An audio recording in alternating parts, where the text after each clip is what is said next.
In 1935, Tupelo, Mississippi was little more than a poor southern town struggling to make itself into a city. Its only claim to fame up to that point was that novelist William Faulkner had been born only 35 miles away. With the Great Depression raging across the nation and Jim Crow the law of the land down south, little had changed in Tupelo since it had been founded in 1870.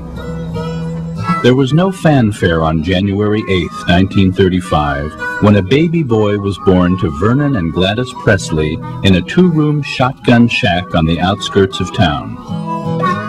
The boy was the second of a set of twins that had been delivered with some difficulty. The first twin was stillborn. The Presleys decided to name the child nonetheless and chose Jesse Garin Presley as the name of their first son, who would soon be buried at Priceville Cemetery. They christened their surviving son Elvis Aaron Presley in honor of his father's middle name and as a rhyming tribute to his brother. A poor boy born into the last dying breath of the Old South, there was no indication that the baby, now resting in a blanket next to his mother by the light of oil lamps in their modest home, would spark a cultural revolution the likes of which mankind had never seen. Elvis Presley was going to change the world, but growing up, even for a future king, is always difficult.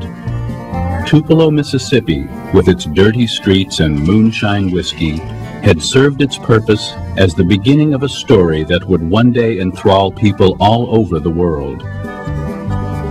But the real story would always lead to a city on the Mississippi River, one whose name went all the way back to ancient Egypt as a mythical and powerful city where gods were born, one whose name is still spoken with awe: Memphis.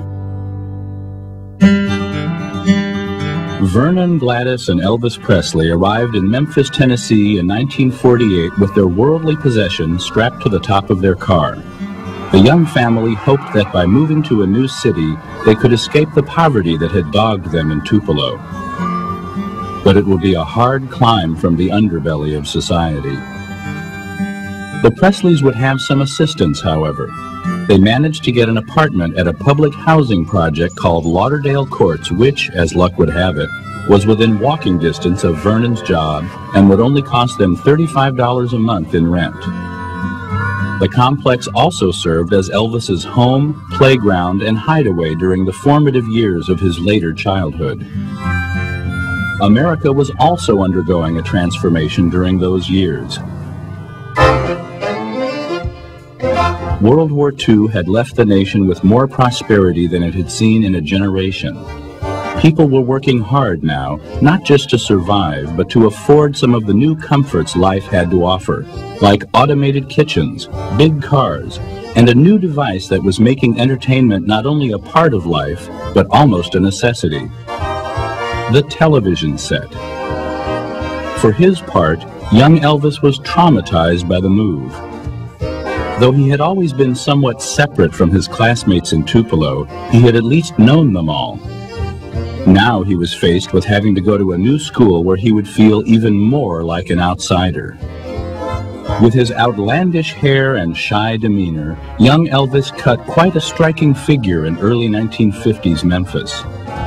But Memphis had always been a city that embraced its differences while managing to exploit them at the same time. It was the home of WDIA, the first all-black radio station in the nation, which featured DJs like schoolteacher by day Nat D. Williams and future blues legend B.B. King. It was also the birthplace of something that would change the world, although it didn't have a champion or even a name. On March 5, 1951, a small group of musicians, including a young piano player named Ike Turner, gathered at the Memphis recording service at 706 Union Avenue.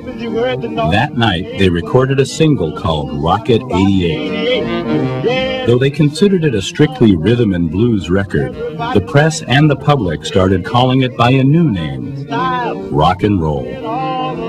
Soon afterwards, the Memphis recording service also had a new name: Sun Records. Around this time, Elvis began to seriously ponder life after Hume's High. Although he had never shied away from hard work and had always been humble and unassuming, his fondest desire was to be an entertainer. Presley spent hour after hour listening to Dewey Phillips' Red Hot and Blue on the radio and watching movies starring a new breed of actor personified by James Dean and Marlon Brando, who were known for their smoldering sex appeal and brooding, melancholy performances. He also admired Tony Curtis's hair. Although Elvis had always sung to friends and family, he hadn't performed in front of a live audience since a contest at the Tupelo Fairgrounds when he was 11 years old. That day, he had placed second with his rendition of the tearjerker Old Shep, winning $5 and free admission to the rides. In his senior year of high school, Elvis decided to enter the talent show competition in the hopes of furthering his private ambitions. This time, he came in first. For his part, Elvis was busy with the same things most teenage boys are concerned with: school, cars, and most of all, girls. After he graduated high school, Elvis faced an uncertain future. Although he had always been a decent student, there was no question of his proceeding to college. His parents simply couldn't afford it, and besides, he had no desire to remain in a school environment.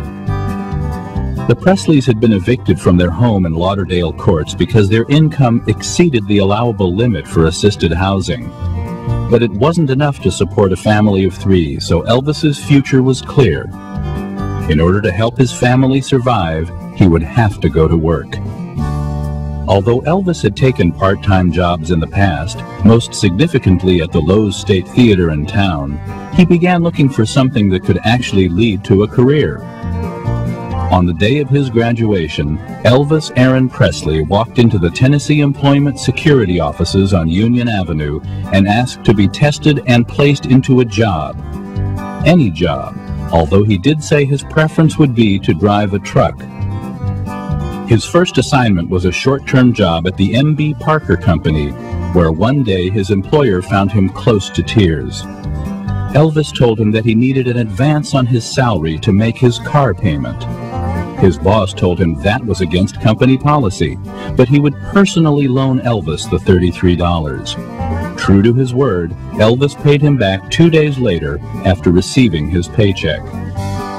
The strange part about this incident is that Elvis's car was already paid for. That same week, he showed up at the Memphis recording service to pay for and cut a record called My Happiness. Evening shadows make me blue. The receptionist, Marion Kesker, was impressed enough by the young man with the deep-set eyes and shy demeanor that she made a note to herself to mention the boy to her boss, Sam Phillips. My happiness. So Sam would bring up new artist records to Dewey and let Dewey be the first disc jockey in Memphis to play them. Well, Sam brought Elvis up. That's all right, Mama.